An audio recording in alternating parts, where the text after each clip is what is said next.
Bonsoir et merci de recevoir l'émission Débat Contour de la télévision Labari en direct sur nos antennes. Le 3 août 2023, tout un symbole, date anniversaire de l'indépendance de notre pays. Le Conseil national pour la sauvegarde de la patrie, CNSP, a formellement dénoncé les accords militaires liant le Niger à la France. 4 mois plus tard, ce 22 décembre, les derniers soldats français sont expulsés du territoire nigérien. Mieux, les autorités de transition remettent sur la table les accords de défense avec d'autres pays occidentaux. Alors, faut-il ou non de présence militaire étrangère sur le sol nigérien? Nous allons voir les contours de cette question avec nos invités. Il s'agit de M. Isaka Manzo. Monsieur Isaka, bonsoir. Bonsoir. Vous êtes ancien député, ancien membre de la commission Défense et Sécurité de l'Assemblée nationale. Merci d'être avec nous ce soir. Et juste sur ma gauche, nous avons Monsieur Amadou Bounti Diallo. Monsieur Bounti, bonsoir. Bonsoir. Alors, vous êtes analyste en politique, en sécurité, mais vous êtes surtout ancien militaire. C'est ce qui nous intéresse ce soir. Alors, merci à vous également d'être avec nous sur ce plateau. Je vous remercie aussi. Alors, on va d'abord voir, planter le décor, comme on dit dans le jargon journalistique, les forces étrangères qui ont été dans notre pays, les Français, les Américains, les Allemands, les Italiens. Qu'est-ce que toutes ces forces ont apporté au Niger dans la lutte contre le terrorisme depuis 10 ans, pour certains en tout cas? Monsieur Manzo. Merci, M. Hero, mais difficile à dire. S'ils ont apporté quelque chose, on n'allait pas leur demander de partir. Maintenant, on verra bien au cours du débat, parce que le thème du débat va nous permettre de décortiquer le pour et le contre de la présence de ces militaires chez nous. D'accord. Une autre question. Les Français sont expulsés, les derniers soldats sont partis. Est-ce qu'on peut dormir sur nos lauriers en disant que c'est fini, on s'en est débarrassé? Ce serait une erreur de penser qu'on doit dormir. Non, c'est maintenant que le travail commence. Et ça doit être quoi ce travail? L'affirmation de notre souveraineté avec un contenu dans la sincérité, l'honnêteté et dans le respect de la volonté du peuple nigérien. D'accord. Merci, M. Isaka Manzo. Nous reviendrons avec vous plus en détail tout au long de ce débat. Alors, M. Bounti, je vous retourne la même question. L'impact de la présence militaire étrangère de plusieurs puissances internationales dans notre pays, ça a servi à quoi finalement? On n'a presque rien du tout, parce que on se rend compte à l'évidence que ces forces-là sont restées pratiquement 8 ans sur le sol nigérien. Mais pendant ces 8 ans-là, alors qu'au départ, le terrorisme était pratiquement circonscrit au nord du Mali, on s'est rendu compte que pendant ces 8 ans, malgré la présence française, il y avait presque 5 000 ou 6 000 hommes dans le Sahel, malgré la présence des Américains, malgré la présence des Allemands, malgré la présence des Italiens et des Espagnols, et puis un peu même les Lituaniens, il s'est trouvé que le terrorisme, au lieu de reculer, a pris de l'ampleur. Donc je pense que il faut un peu rectifier ce que vous venez de dire. Le Niger n'a pas demandé aux Français de partir. Les Français ont, selon le président Tchani et le Premier ministre, souverainement décidé de s'en aller. Parce que ils ont plutôt souverainement décidé d'interrompre leur coopération militaire avec le Niger. Oui, dans un premier temps, vous savez qu'ils ont dit qu'ils ne veulent pas collaborer avec le CNSP parce que le CNSP est arrivé au pouvoir par la force. Après, ils ont un peu dilué leur position à travers, en tout cas, leur refus de continuer à travailler avec nous. Et finalement, ils ont pris la décision, sous la pression justement de la rue, de l'escadrille et autres, de la rue à l'escadrille, de s'en aller. Donc, ils sont partis parce que c'est un aveu d'échec. la France a totalement échoué. Elle disait que non, si elle partait du Sahel, que tous nos États allaient s'effondrer. Le Mali, le Burkina Faso, le Niger. Mais malheureusement, c'est pendant qu'elle était là que le terrorisme a pris de l'ampleur. Le terrorisme est sorti du nord du Mali pour envahir une bonne partie du Niger, 43% du territoire burkinabé, une bonne partie du nord et du sud du Mali. Et finalement, le terrorisme a étendu ses tentacules vers le Bénin, le Togo, le Ghana, et la Côte d'Ivoire, et depuis quelques jours aussi, on parle de la Guinée. Donc, en cas, moi je me dis que si nous sommes arrivés à cette situation, c'est que la présence de ces forces-là n'aura servi à rien du tout. D'accord, c'est très clair. Maintenant qu'elles sont parties, des forces françaises, que doit-on craindre? Non, c'est-à-dire que la France n'est pas dans une position de combattre le terrorisme. La France est dans une position de déstabilisation du Sahel au fin de protéger, selon elle, de cette manière-là, ses intérêts. La preuve, elle est restée 8 ans au Niger sans avoir montré de l'efficacité dans le cadre de la lutte antiterroriste. Aujourd'hui, elle est en train de vouloir s'installer dans le nord du Bénin pour essayer de... Parce qu'elle a juré que elle ne va jamais nous laisser tranquilles, elle va tout faire pour déstabiliser le CNSP, elle va tout faire pour assassiner les membres du CNSP et certains éléments de la société civile qui sont contre ses intérêts. Et qu'est-ce qui se passe? C'est que quand elle a quitté chez nous, elle a, je crois, pu avoir un ancrage au nord du Bénin et selon les dernières informations que nous avons, elle a pu obtenir de Tinubu qui s'est réveillé un beau matin pour lui accorder en tout cas une base militaire vers Maiduguri. Et il y a le Tchad aussi. Voilà. Mais le Tchad, vous savez, la position du Tchad est très claire. Le Tchad ne veut pas servir de tremplin pour qu'on attaque le Niger. Ça, au moins sur ce plan-là, il faut le reconnaître. D'accord. Je vais juste préciser que lorsque les militaires français ont été chassés du Mali aussi, ils se sont installés au Niger, à la frontière avec le Mali. On va revenir avec vous, M. Bounti, pour voir la nouvelle dynamique engagée par les autorités de transition du Niger. Je vous propose de suivre ce reportage de notre consoeur de la rédaction, Cherifatou. Depuis l'avènement au pouvoir du Conseil national pour la sauvegarde de la patrie CNSP le 26 juillet 2023, le Niger s'est résolument engagé dans la voie de l'affirmation de sa souveraineté, la sauvegarde de la patrie et la défense de ses intérêts. Ainsi, le peuple nigérien n'est pas resté indifférent face à la décision prise par les autorités nigériennes de réviser tous les accords signés avec les 10 pays. Ce sont les États-Unis d'Amérique, l'Allemagne et l'Italie qui disposent des bases militaires au Niger. Tous les accords, que ce soit les accords de défense, les accords dans le cadre économique, doivent être révisités pour que la coopération soit gagnant-gagnant. Aujourd'hui, nous n'avons jamais dit que nous sommes contre la coopération. Nous voulons bien, nous ne pouvons pas vivre en autarcie. Nous voulons bien de cette coopération-là. Mais cette coopération doit être une coopération qui préserve les intérêts de tout un chacun, les intérêts du Niger en avant. Parce que c'est pour ça que pour nous, révisiter ces accords-là est la meilleure des choses. Si aujourd'hui nous avons réussi à déguerpir les forces françaises de notre sol, à les contraindre à quitter notre sol, en comprenant aisément quel était leur degré de collaboration avec le terrorisme et leur implication dans le terrorisme, donc il est hors de question désormais que nous laissons d'autres forces sur notre sol.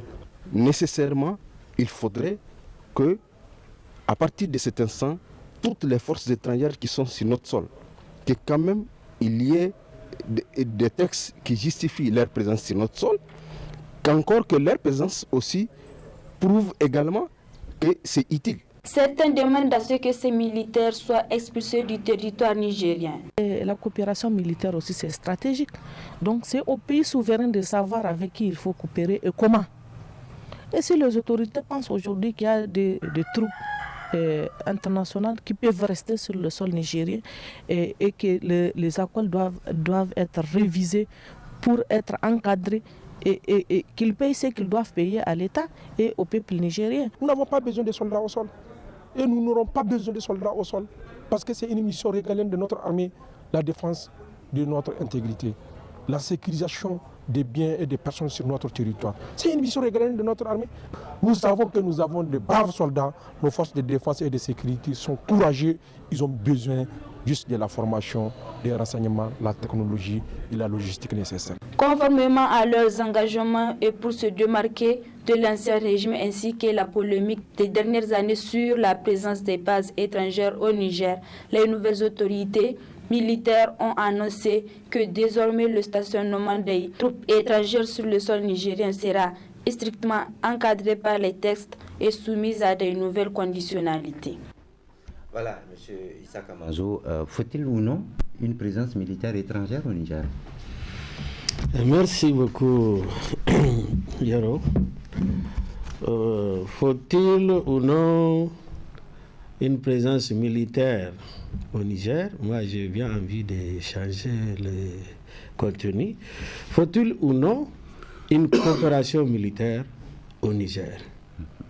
Parce que le Niger, quand même, c'est un vaste territoire. Ça fait 1 276 000 km². Nous avons environ 30 000 soldats. Vous conviendrez avec moi, les ratios est quand même très peu. La question, c'est de savoir, est-ce que nous avons besoin d'une coopération militaire étrangère au Niger ou pas? Qu'est-ce qu'on en fait des bases qui restent au Niger? Je crois que nous avons eu la réponse avec la lettre que vous venez de publier. Moi, je me réjouis, puisque vous vous rappelez, le 23 décembre passé, moi j'avais écrit sur la question en posant le problème dans tous les sens. Et puis, une façon d'ouvrir le débat. Vous dites que nous avons environ 30 000 soldats, le territoire est de 1 267 000 km². Ça veut dire que ces soldats ne peuvent pas surveiller, assurer l'intégrité de tout ce territoire-là et qu'il nous faut des soldats étrangers pour les aider dans cette tâche. C'est ce que vous voulez non, dire? Je n'ai pas dit ça. J'ai dit, d'accord, explicitez faut-il ou pas une coopération militaire au Niger? C'est une question. En fait, la question n'est pas là. La coopération militaire, on a actuellement une coopération militaire avec le Mali, le Burkina Faso et la Russie, mais ces pays n'ont pas de présence militaire chez nous. C'est là toute la différence. C'est pour ça que nous parlons dans cette émission principalement de la présence au sol de troupes étrangères. Non, s'il s'agissait du Burkina Faso et du Mali, je crois que on n'aurait même pas eu besoin de faire le débat. Le débat est posé pour ce que vous savez, pour ce que tous les Nigériens savent. Donc, a priori, moi, je peux dire non. Sur le plan militaire et opérationnel, non. Sur le plan politique, non. Sur le plan constitutionnel, non. Sur le plan moral, non. Maintenant, nous en avons pour les preuves les derniers événements qui se sont passés dans notre pays pour dire que non, nous avons besoin de notre souveraineté. Un pays qui veut être souverain, il n'a pas besoin de présence militaire étrangère sur ses sols. C'est ça la souveraineté. Il faut être capable de surveiller son territoire. Mais il y a une différence entre coopération militaire avec des forces étrangères et présence effective des militaires sur notre sol. C'est quoi la différence? La différence, vous avez suivi tout à l'heure, Michael parlait de formation, nous avons besoin de formation, nous avons besoin d'encadrement, mais ce n'est pas nous-mêmes. Ça veut dire que nous avons besoin de coopération militaire pour encadrer nos militaires, pour mieux amener nos militaires à s'adapter à la nouvelle technologie, puisque le matériel militaire, nous ne le fabriquons pas, nous achetons à l'extérieur. Donc ceux qui ont cette technologie-là, nous avons besoin de leur coopération pour que nos militaires comprennent et s'adaptent à la réalité du terrain. Donc c'est pour cela que je dis, la question, c'est faut-il ou pas une coopération militaire? Je vais peut-être reformuler la question. Voilà. On l'a vu, les Français, en tout cas selon eux, avaient 1500 soldats au Niger. On parle de 1300 pour ce qui est des Américains. Voilà, c'est de cette présence-là dont il est question. Des centaines, voire des milliers de soldats étrangers déployés au Niger avec leur matériel pour aider dans la lutte contre le terrorisme. Donc, est-ce que le Niger a besoin de ça ou pas? Non, le Niger n'a pas besoin de... C'est écœurant ce qui s'est passé dans notre pays. Si c'est vraiment une coopération militaire digne de ce nom, qui est basée sur des textes et des accords, mais on vous demande de partir, vous dites que vous ne partez pas. Est-ce que vraiment il y a quelque chose qui ne va pas? Et je rappelle que ce n'est pas pour la première fois. Après le coup d'État de 1974, 30 jours après, exactement le président Kountché, le 16 mai 1914, le président Kountché avait demandé aux militaires qui étaient présents à Niamey de plier bagages. Il n'y a pas eu de remue-ménage. Ils ont plié bagages, ils sont partis. Et il a maintenu la coopération militaire. Mais justement, il n'y a pas de raison à ce que vous êtes venus chez nous. Cela me permet de vous poser la question suivante. Quel intérêt ces puissances-là ont-elles à venir chez nous, déployer leurs forces, leur matériel et leur personnel pour lutter contre l'insécurité chez nous? Ils ne sont pas venus pour lutter contre l'insécurité chez nous. Ils sont venus parce que nous sommes riches. Et c'est pour cela que je vous ai dit que non, nous ne sommes pas pauvres. Le Niger, c'est un pays riche. Comment vous allez comprendre? Pourquoi les gens se bousculent pour venir chez nous si réellement nous sommes pauvres? Nous ne sommes pas pauvres. On nous a fait croire que nous sommes pauvres. Mais nous ne sommes pas pauvres. Donc vous pensez que toutes ces puissances internationales viennent chez nous à cause de nos richesses? Toutes ces puissances étrangères viennent chez nous à cause de leurs richesses, à cause du positionnement géostratégique. C'est à cause de la position du Niger qui a une position stratégique de par le monde pour contrôler le monde et pour aussi puiser sur notre richesse. Il ne faut pas qu'on perde ça de vue. Donc moi je pense que on doit tirer les leçons du passé. Vous avez suivi le débat la dernière fois, quand les militaires ont quitté le Mali. Je crois qu'il n'y a que seuls, je ne veux pas rentrer dans la polémique, il n'y a que seuls les députés de l'opposition qui ont marqué les désaccords avec des arguments à l'appui. Paix à son âme, le professeur Sanoussi a détaillé où il a annoncé cet accord-là, on l'a appris par la bouche de Macron le 17 février 2022. Où tout était déjà conclu, on est venu faire un débat, comme il l'a dit, sans objet à l'Assemblée nationale, pour nous imposer une présence militaire qui a été chassée de pays voisins. À travers une DPG aussi. Non, à travers une mascarade. D'accord, merci. Voilà. Alors, monsieur Bouti, faut-il ou non de présence militaire massive au Niger? Je reformule ma question maintenant. Non, c'est-à-dire si pendant les 8 ans, cette présence-là a servi à quelque chose, on n'aurait pas pu revenir là-dessus. Mais à quoi aura servi cette présence-là? 1500 soldats au Niger, français au Niger, ou 1300. En tout cas, dans l'espace Sahel, ils sont près de entre 5 et 6 000 hommes. Mais malheureusement, on a vu que le terrorisme a pris de l'ampleur malgré leur présence. En réalité, moi je suis d'accord avec l'honorable député, le Niger n'est pas un pays pauvre. Si les gens se bousculent, c'est que le Niger est représentatif de quelque chose.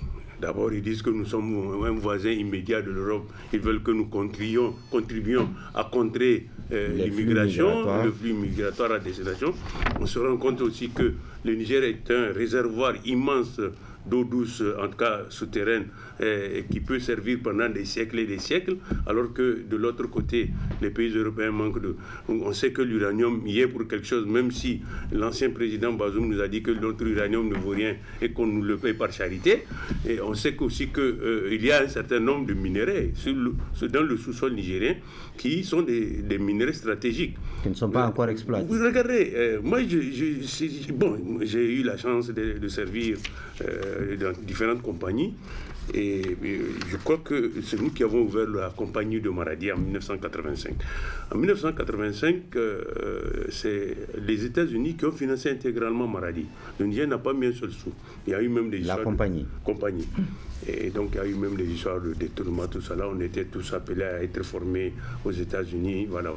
Mais les États-Unis préféraient que nous allions au Texas, machin, pour nous former et revenir au pays, que d'envoyer ces troupes. Ça veut dire que les États-Unis ne voulaient pas d'engagement direct avec la Libye, mais elles voulaient nous utiliser comme chair à canon. Je crois qu'il faut que les gens... Voilà. Et là, c'était vraiment chaud. Les Américains étaient prêts à mettre... C'est à cette occasion-là qu'ils ont mis à la disposition du Niger les M16, les M14, les fusils, machin, tout ça là, et même des obus à guidage laser et autres.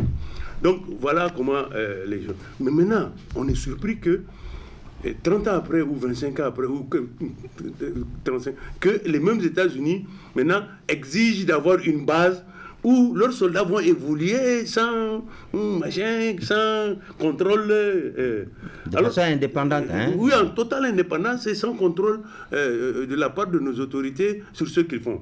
Ils utilisent des drones et malheureusement, selon ce que moi j'ai compris, ils ne partagent pas les images fournies par ces drones-là pour nous permettre de lutter efficacement contre le terrorisme. Quand on leur demande de partir, ils disent non, ils distribuent dans la région d'Aradez, par exemple, 5 milliards par mois. À qui? Je me pose la question. Donc, finalement, c'est pour vous dire que on veut bien coopérer avec tous les pays si c'est possible. Mais franchement, présence militaire massive, je pense que les Nigériens n'en ont pas besoin. Notre armée a démontré qu'elle a la capacité, si elle a les moyens de défendre le sol national, on n'a pas besoin d'une coopération à travers laquelle des centaines et des centaines de soldats. Regardez les Américains, comment on appelle ça, dans les différents pays. Ils n'envoient pas des milliers de soldats. Ils envoient des instructeurs qui vous apprennent le maniement. Maintenant, s'il faut passer à un échelon supérieur, vous envoient vos officiers aux États-Unis pour se former, etc. Mais vous n'avez pas en tout cas, ils n'ont pas besoin d'envoyer des milliers de soldats chez vous, contrairement à ce qu'ils sont en train de faire chez nous. Je suis un peu comment on appelle ça? J'ai une petite sympathie pour les Allemands.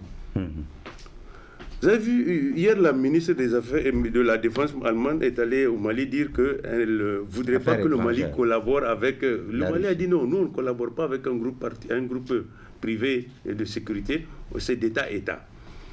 La coopération allemande, moi de mon point de vue, elle est efficace. Elle a montré qu'elle est pragmatique, elle est efficace. Contrairement à la coopération française, où on vous dit nos armes coûtent cher, on ne peut pas vous les donner, il faut passer par le garage Rousseau. Les Allemands, au Niger, moi, en tout cas, ce que j'ai retenu, ils ont aidé le génie militaire à s'asseoir. Ils ont aidé l'aviation, surtout l'avion dans lequel vous voyez les gens voyager là. Moi, c'est un dos allemand. C'est le dernier là. Je crois qu'il y avait ça. En plus, c'est que les Allemands sont installés à Tilia pour former nos forces spéciales. Et en tout cas, ces forces-là ont démontré leur efficacité. Si c'est sous cette forme de coopération ou de présence pas massive, mais en tout cas de spécialistes qui sont appelés à former les Nigériens pour prendre la relève, moi je suis entièrement d'accord. Mais franchement... Monsieur Bouti, en tant qu'analyste, on a vu, puisque vous parlez des Allemands justement, on a vu le ministre des Affaires, ministre de la Défense nationale allemand, avec le ministre, son homologue nigérien, Salif Moudi. Et à cette occasion, Salif Moudi avait dit que maintenant on va réviser les accords, il faut qu'on se mette d'accord pour respecter des textes bien précis. Qu'est-ce que le gouvernement nigérien tente de montrer avec plus tard la correspondance du ministère des Affaires étrangères? Qu'est-ce qu'on peut lire dans ça? Est-ce qu'une volonté de maintenir certaines forces militaires étrangères telles que les Allemands, les Américains ou non, quelle lecture a fait? J'en doute, mais les Allemands, parce que Moudi est resté des années en Allemagne, il sait comment parler aux Allemands. Et en plus, c'est que l'Allemagne a formé des cadres, les IDCNI, tout ça là. C'est des ingénieurs formés par l'armée allemande ici sur le terrain et en Allemagne. Donc la coopération allemande démontre qu'elle est pragmatique, elle est efficace. Mais sincèrement, je doute de la coopération française, parce que la coopération française jusqu'à aujourd'hui n'a pas montré en tout cas d'efficacité. Et celle des États-Unis? Bon, celle des États-Unis, depuis que les Américains se sont installés avec leurs drones, apparemment, tant qu'ils ne partagent pas les images avec nos forces armées, nos forces de défense et de sécurité, moi je considère que leur présence est inutile. Alors, avec la décision du gouvernement de signer des accords avec certaines puissances internationales, quel impact cela peut-il avoir sur l'Alliance des États du Sahel, l'AES, dont le Niger fait partie? Vous avez vu chez nous, les Allemands n'ont posé aucune condition. Ils ont dit à partir de janvier, ils reviennent.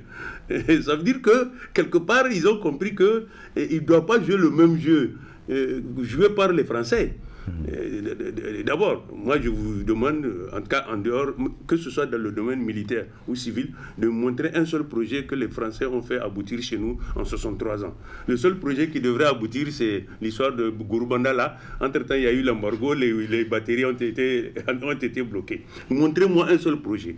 Mais au moins pour les Allemands, il y a 3 projets qu'on peut démontrer comme étant efficaces. Le génie militaire, l'escadrille avec les derniers et des spécialistes qui ont été formés au niveau de l'escadrille sur place et en Allemagne, et nos forces spéciales qui sont en train d'être formées par les Allemands à Tilia. Donc au moins ça, c'est une coopération qui est une coopération. Est-ce qu'on a une idée de l'effectif des militaires allemands qui étaient ici? On parle d'une centaine d'hommes à Tilia en tout cas. D'accord. Ils y sont toujours? Normalement, s'ils ne sont pas partis, s'ils sont partis, ils vont revenir. Selon leur ministre de la Défense, ils vont revenir parce qu'à partir de janvier, ils disent qu'ils vont reprendre toutes les formes de coopération militaire avec nous si nous le voulons. D'accord. Merci, M. Bounti. Alors, honorable Mazo, vous l'avez suivi, Bounti semble faire la différence entre les pays occidentaux. Il est d'accord avec la coopération allemande, mais pas celle de la France, par exemple. Vous pensez que Jacques Sepierre, ou comment vous voyez les choses? Bon, j'ai suivi Buntu. Buntu, d'abord c'est un ancien militaire, il sait de quoi il parle. Moi, j'ai côtoyé notre armée durant les 5 ans que j'étais dans la commission de la défense et de la sécurité. Tout ce que je peux dire, notre armée, c'est pas une armée qu'on miroite comme ça. Nous avons des hommes. Nous avons des hommes et qui ont de cœur. Je fais le terrain, je côtoie de près, je l'ai vu. Donc, ils ont besoin juste de la formation du matériel. J'ai visité la base militaire américaine. D'où? Oui. Ici à Agadez. Ok. À Agadez. Il paraît qu'elle est inaccessible au Nigeria. Au contraire, oui. Non, elle n'est pas inaccessible au Nigeria. En tout cas, nous sommes rentrés et nous avons visité partout avec nos militaires. Et nous avons eu à poser des questions. Secret défense oblige, je ne peux pas détailler certaines choses. Je peux aborder la question de la même façon que Bunti. En tout cas, je ne peux pas dire peut-être qu'ils sont au niveau des Allemands, mais en tout cas, ils sont mieux que les Français. Puisque nous avons vu des actifs et nous avons vu des preuves, comme je vous ai dit. Mais qu'est-ce que le Niger gagne de cette base de drones, concrètement? Ce serait difficile de le dire si tu ne disposes pas des accords qui ont été signés. Et tous nous sommes d'accord que les accords signés par le gouvernement déchu, c'est des accords qui ont été signés à la tête du client. Voilà pourquoi le Niger ne voit pas de retombées.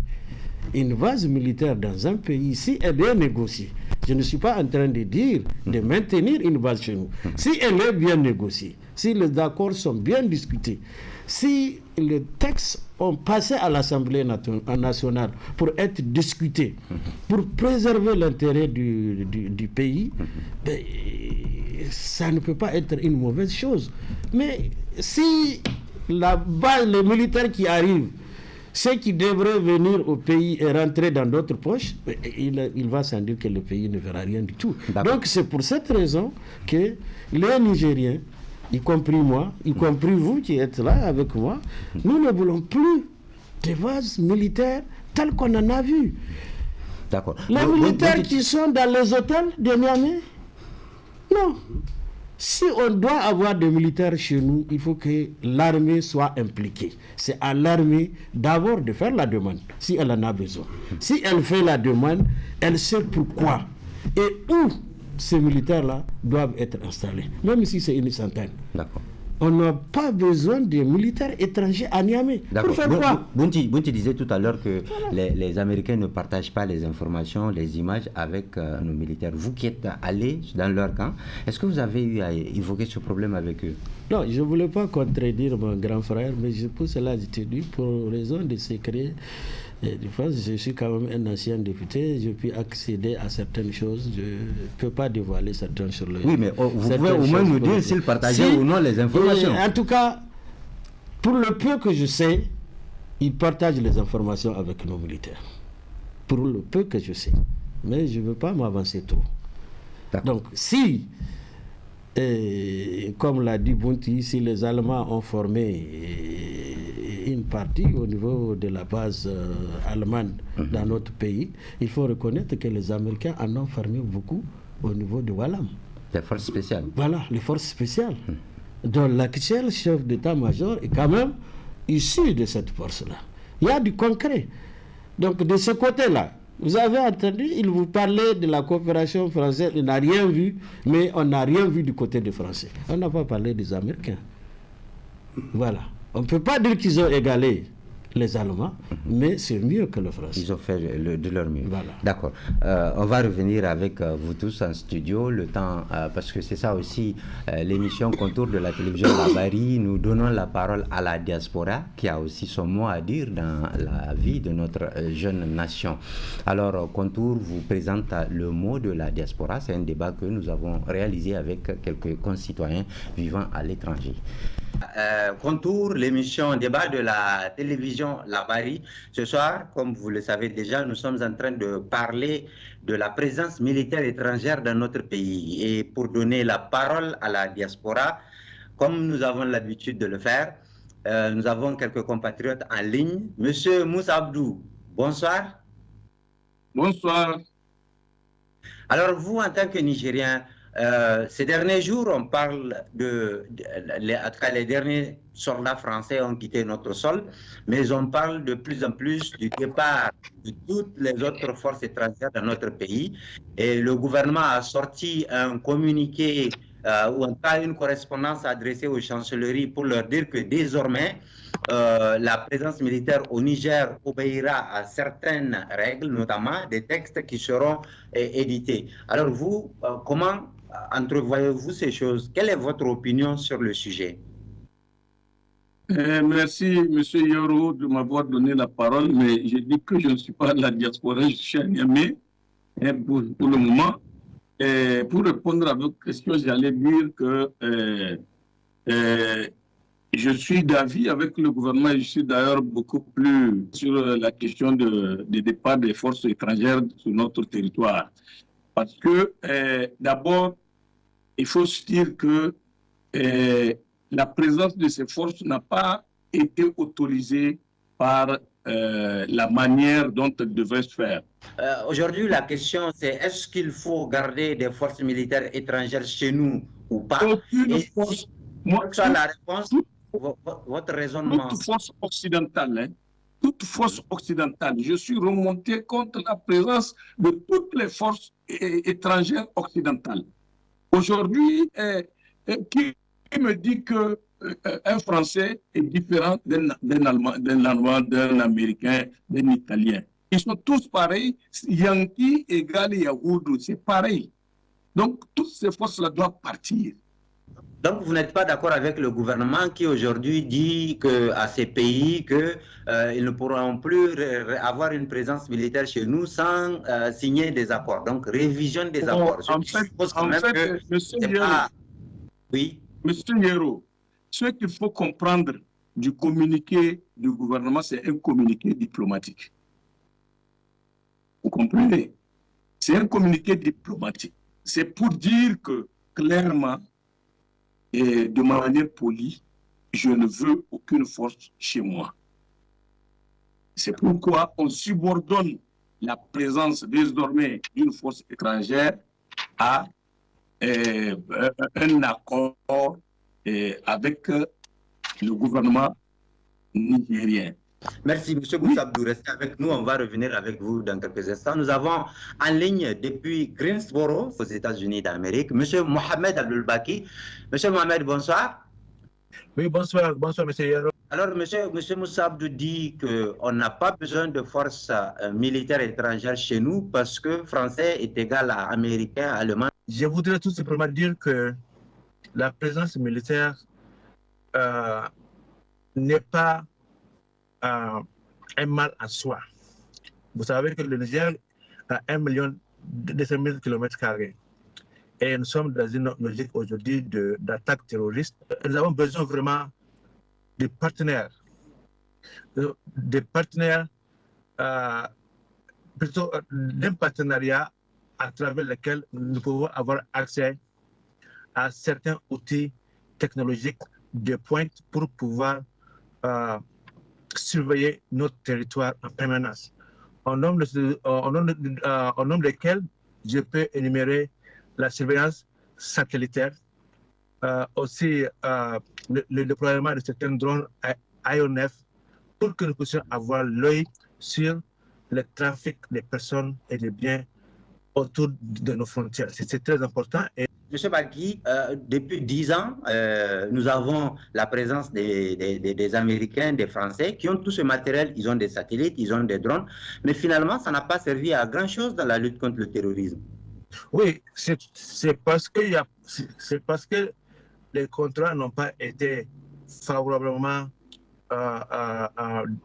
discutés et puis aussi établis pour peut-être élucider le rôle que doit jouer chaque pays, chaque contingent militaire sur le territoire. Maintenant, chercher les Américains et faire venir le risque. Mais qu'est-ce que alors nous avons eu comme changement?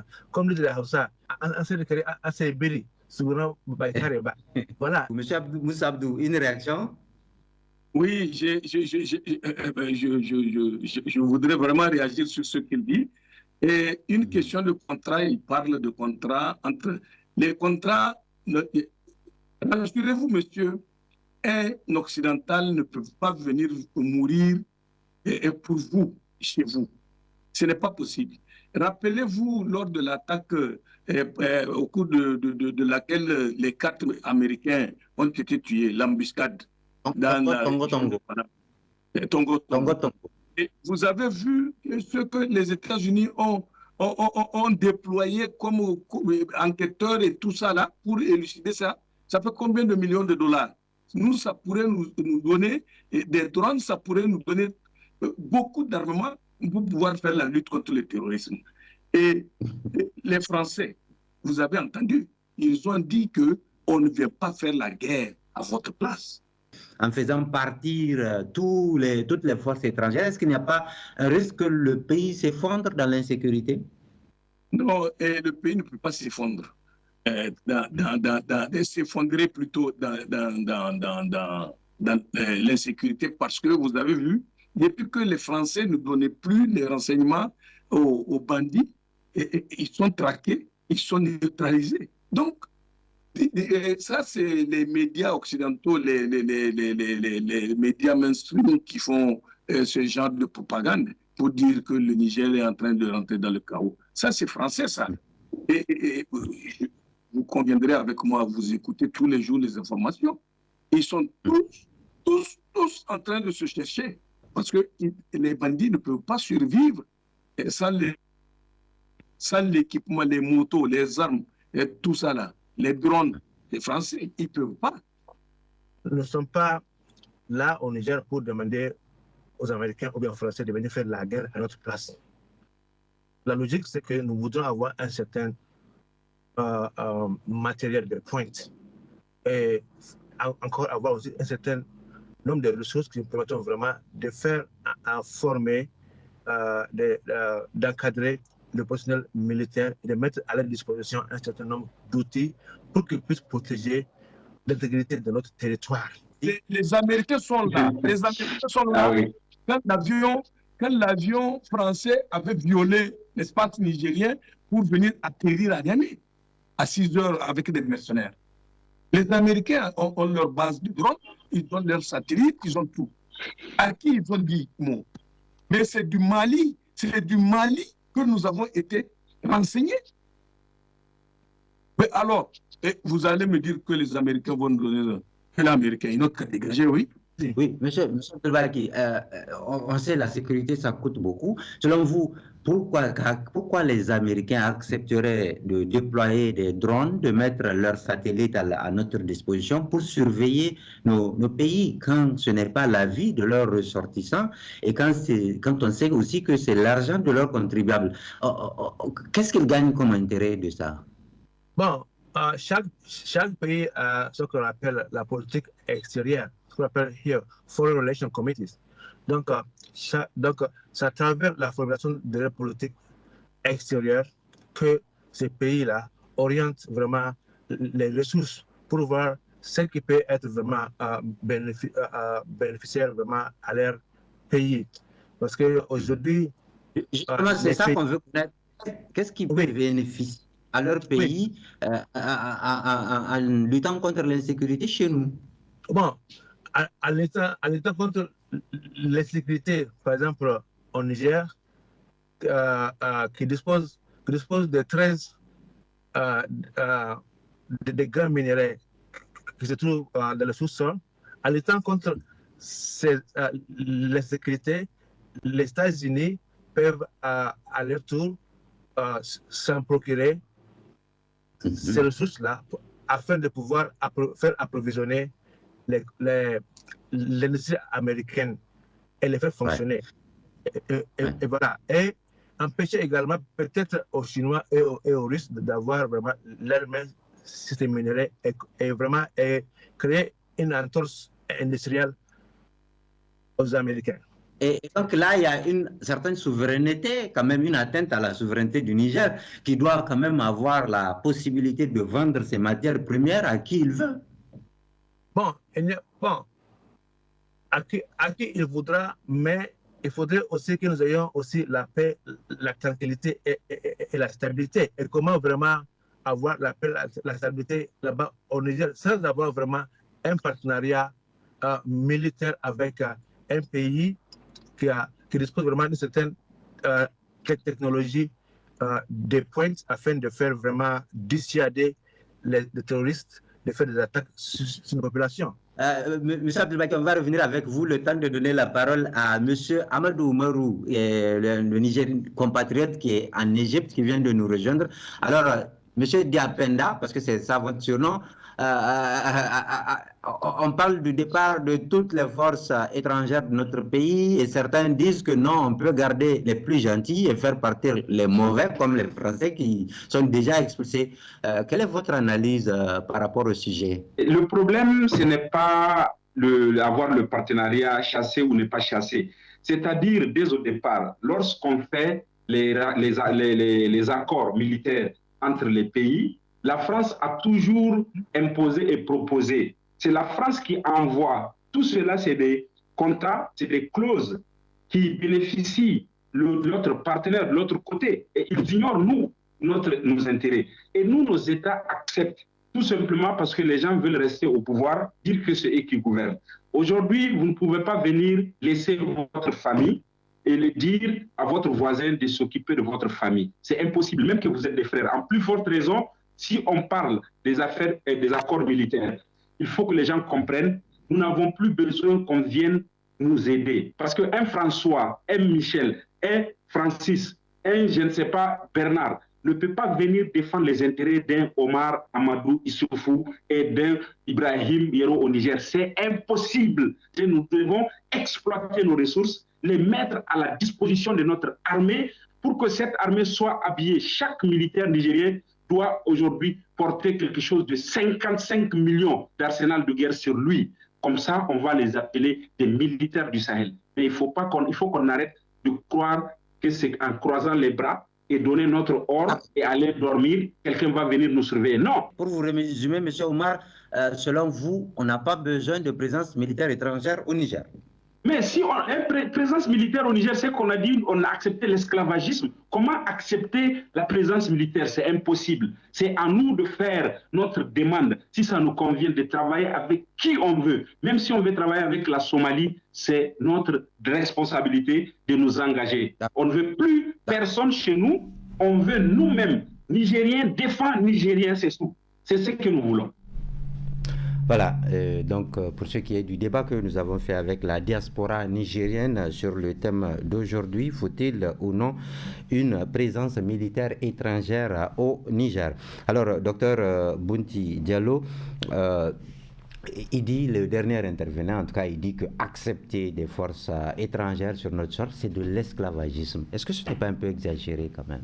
C'est-à-dire qu'il faut faire la part entre forces de coopération qui ne sont pas en grand nombre, qui peuvent venir encadrer, former nos militaires, et une force étrangère qui a des bases et qui souvent échappe au contrôle de nos autorités. Moi, je fais la part entre les deux.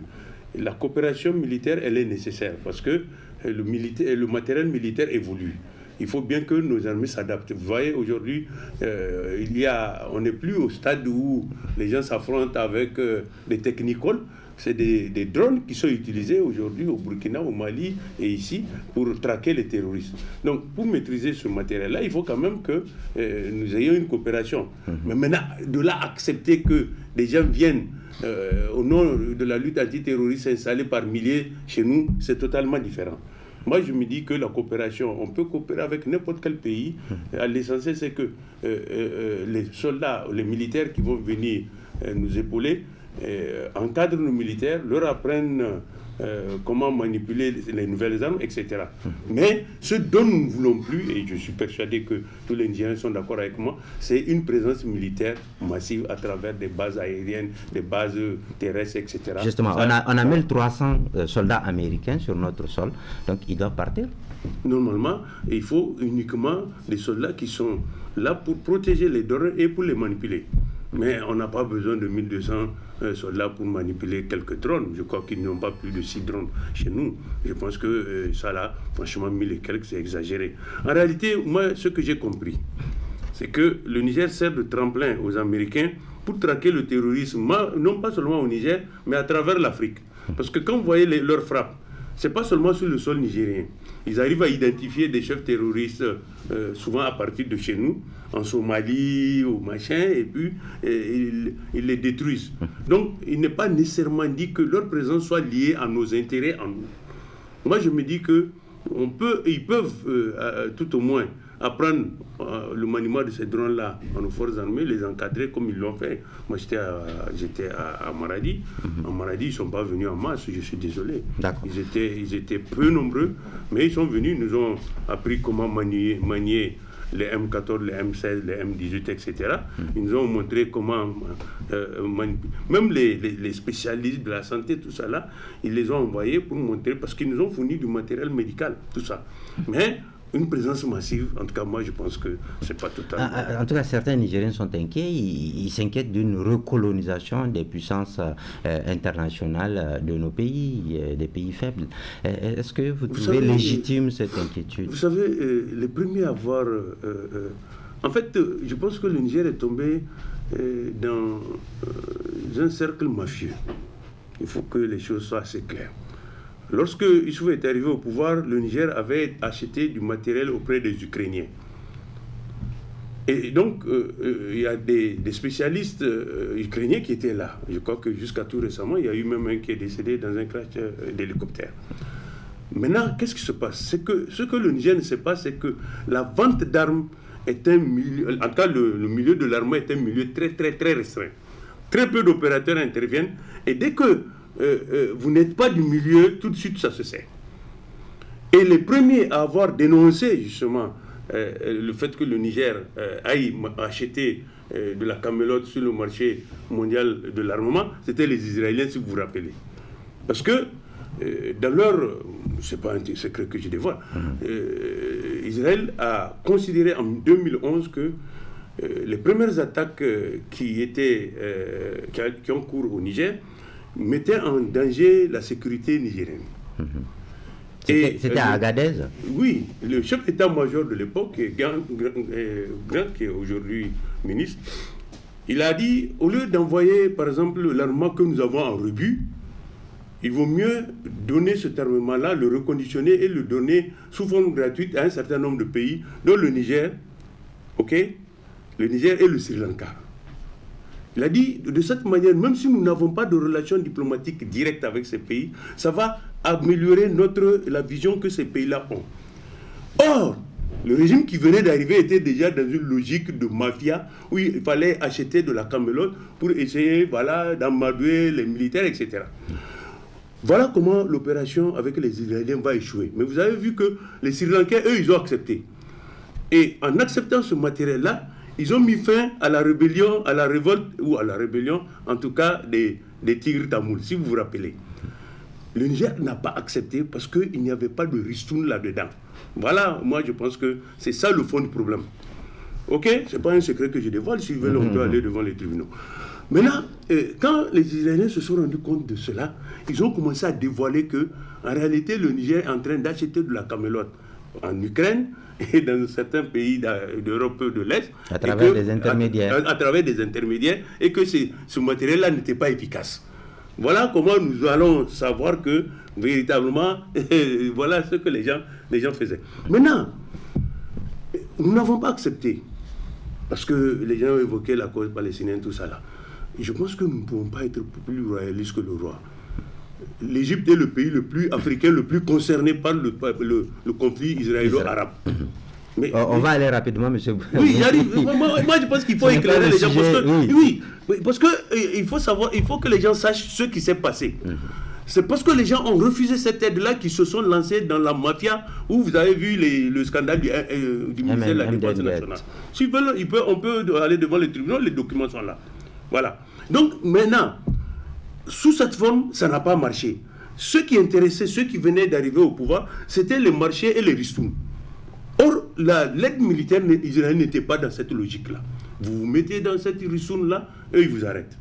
Donc, ils ont préféré contourner, et vous avez vu sur le terrain le nombre de soldats que nous avons perdus, en tout cas de manière tout à fait inopportune. D'accord. Merci, M. Bounti Diallo. Alors, honorable Mazo, une réaction par rapport à l'intervention de nos compatriotes qu'on vient de suivre? Oui, bon, vous savez, c'est tellement divergent et je crois que les gens mélangent un peu le terme. Avec les événements récents qui se sont passés dans notre pays, je ne vois pas un Nigérien qui peut accepter à l'idée de faire revenir des bases étrangères chez nous. Bon, pour celle qui est là, je crois que il faut peuvent rester. Il ne faut pas me faire dire ce que je n'ai pas dit. Il faut laisser le ministère des Affaires étrangères et les militaires régler cette question du moment où ils ont demandé la révision des accords. En révisant les accords, peut-être qu'on peut arriver au résultat que le grand frère Bouti est en train de dire. Diminuer le nombre et quel va être notre intérêt par rapport à ça, à leur présence là? Quel va être notre intérêt? Aujourd'hui, dans tous les cas, s'ils partent là, ils ne vont pas détruire la base là. Au moins, le Niger va bénéficier de la On l'a vu avec les Français qui brûlent leur matériel avant de partir. Les Français, ils sont partis, n'est-ce pas? Ceux qui sont là, c'est de revoir les accords. Qu'est-ce qui a été signé? Est-ce que c'est dans le même esprit que le grand frère vient de signer? Si c'est ça là, mais il faut revenir à la raison. Ce que le Niger a perdu doit récupérer. S'ils sont nombreux et que nos militaires estiment que leur nombre dépasse l'entendement, mais écoute, il faut faire la part des choses. Ce qui doit partir, doit partir. Et on ne veut plus de forces d'occupation dans notre pays. Mais il faut faire la différence entre présence d'une base militaire et la coopération. Le Niger ne peut pas s'isoler du monde. D'accord. Nous avons besoin de la coopération et la preuve, dans la lettre du ministre des Affaires étrangères, il parle de la révision de tous les accords. Il n'y a pas que militaire. Il y a aussi des accords, d'autres accords qui ont fait des crimes dans ce pays-là. Tout ça, là, il faut le revoir. Juste une précision avec vous. Vous nous avez dit tout à l'heure que la commission de l'Assemblée nationale a visité le camp des Américains à Agadez. Est-ce que vous avez pu faire la même chose ici à Niamey aussi, au camp militaire français? Hier, on a fait la même chose, mais c'était un goût amer. Qu'est-ce qui s'est passé? Voilà. Je crois qu'ils nous ont invités, juste peut-être par jalousie, comme on a été là-bas, Mais je ne dévoile aucun secret. Oui, mais est-ce que vous avez pu voir on a leur fait installation renifler nos véhicules avec une chienne. S'il te plaît. En tant que député, représentant du peuple. On était accompagné, sur le sol nigérien. Accompagné par le médiateur de la République, à la personne de Maître Sylvie. Le véhicule officiel, on a fait rentrer une chienne dedans pour nous renifler. À l'intérieur du véhicule, vous dites où? On a reniflé nos véhicules avant de nous laisser rentrer. Non, je veux comprendre. À l'intérieur du véhicule ou bien le tour du véhicule, l'extérieur. La chienne est rentrée dans nos véhicules, y compris la boute. Et vous avez accepté? Mais qu'est-ce que tu veux faire? Une façon de nous humilier.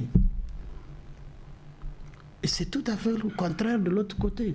On est venu avec nos véhicules, ils ont dit de garer nos véhicules à l'antichambre du camp. On a mis un bus à notre disposition, on est rentré avec les Américains et le gouverneur de la région, nous tous, dans le même véhicule, on est rentré. Mais ici à Niamey, est-ce que vous avez pu voir les installations sensibles des Français? On est rentré regarder les drones qui sont là, assis, parqués sur le tarmac et tout ça. On a visité ce qu'on peut visiter. Bon, écoute, les Français sont partis. Les écrans, vous avez vu? Je n'aime pas parler de Français, ils sont partis, on laisse tomber. Yero, je veux savoir, vous avez vu les écrans? On ne doit pas s'attarder sur la question des Français. Nous avons demandé leur départ, ils sont partis, occupons-nous. D'accord, très bien. Les puissances occidentales se bousculent à nos portes, aux portes du Niger, un pays dit pauvre, même si vous n'êtes pas d'accord pour que les pauvres. En tout cas, le pouvoir d'achat est très pauvre pour les Nigériens. Est-ce qu'on doit craindre une recolonisation de ces puissances? Quand on sait surtout qu'en 1500 à 1506, c'est ce qui a poussé les Américains, les Britanniques, si vous voulez, à venir en Afrique chercher de la main-d'œuvre pour aller chez eux. Or, actuellement, leur population est en train de vieillir. On parle de problèmes d'eau potable qu'ils auront bientôt. On parle de raréfaction de ressources. Est-ce que nous ne devrions pas nous inquiéter? Mais nous sommes pauvres par la faute de qui? Par nous-mêmes, évidemment, nos dirigeants. Alors, Yero, vous êtes d'accord que nous sommes pauvres? J'ai dit le pouvoir d'achat. Mais le pouvoir d'achat des Nigériens. Le Nigérien gagne $1 par jour, à peu près. Pourquoi? $600. Pour quelle raison? 600 francs CFA. Pour quelle raison? Et depuis quand? Quand même.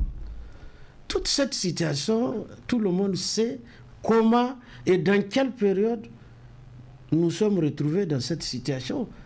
Un pays où vous avez des fonctionnaires, des autorités qui sont multimilliardaires, et on nous parle d'un État pauvre. Mais ils ont eu l'argent où? D'accord. La question c'est... Laisse-moi terminer.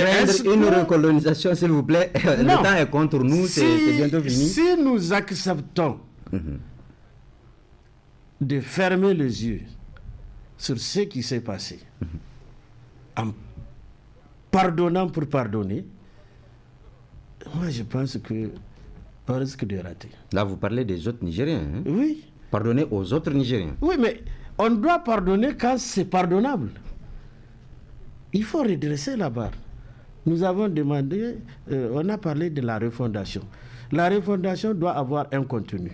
Il y a eu une situation au Niger que personne n'a vu venir et que nous avons applaudi. D'accord. Maintenant, nous avons demandé aux Français qui nous causent énormément de problèmes, ils sont partis. D'accord. Laissez-moi terminer. S'il vous plaît. Je préfère qu'on recentre les débats sur comment faire pour que le Niger se retrouve et que le Niger ne soit plus appelé un pays pauvre, parce qu'il n'est pas pauvre.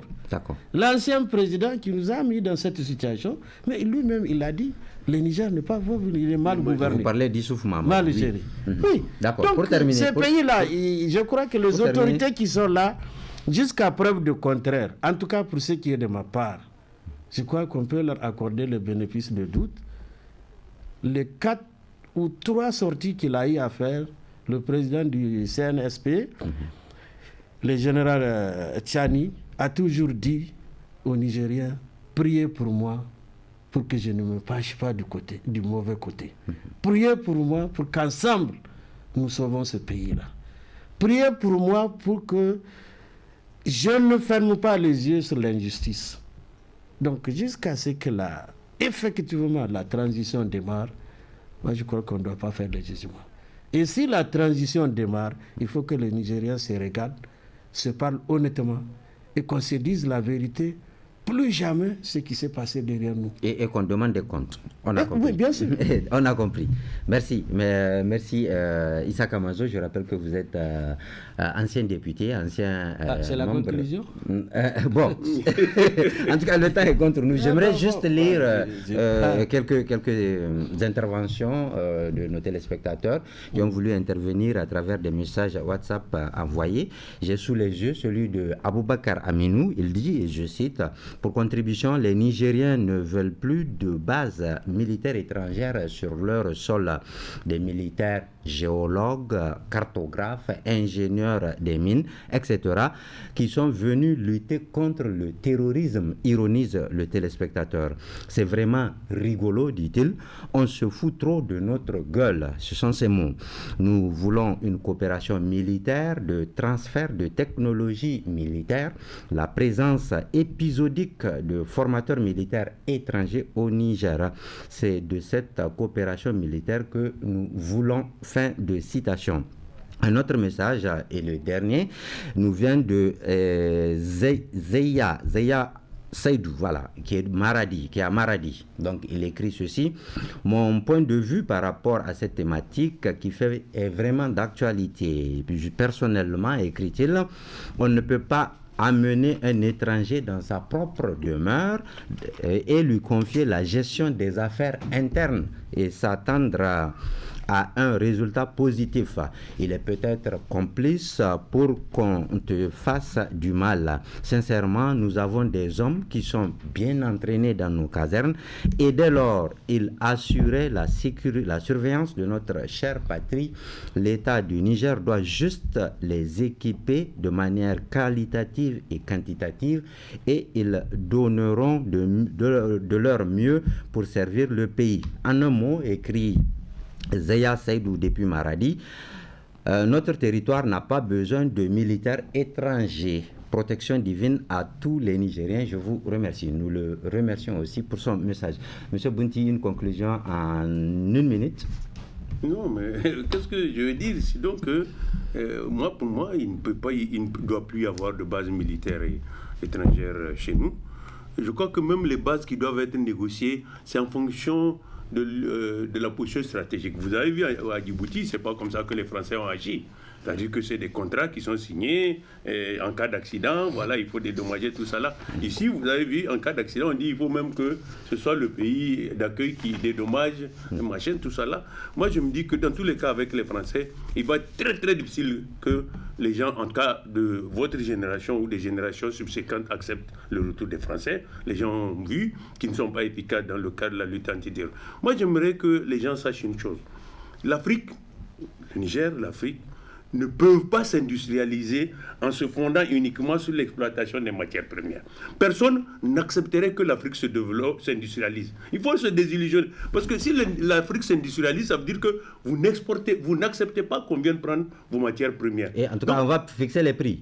Non, vous n'allez même pas exploiter vos matières premières. On va les prendre sous forme brute pour aller les transformer là-bas et vous les ramener sous forme finie. Moi, je me dis qu'il faut que les gens soient très, très, très vigilants.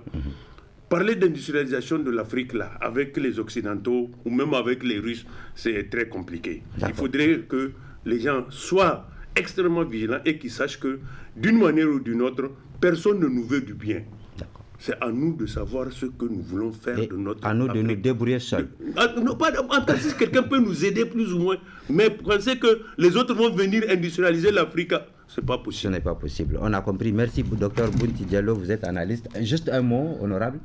Oui, moi je dis, pour conclure, compte tenu de la situation sécuritaire de notre pays et de la zone de l'AES, si présence militaire il doit y avoir, il faut que ça soit à la demande de nos pays. D'accord. Et dans la cohérence et l'affirmation de notre souveraineté. Merci, on a très bien compris. Donc c'est à nos autorités de prendre en charge cette question. Merci d'avoir suivi l'émission Débat Contour de la télévision Labari. Tout de suite, ce sera la rediffusion du journal. À très bientôt, Inch'Allah. Merci.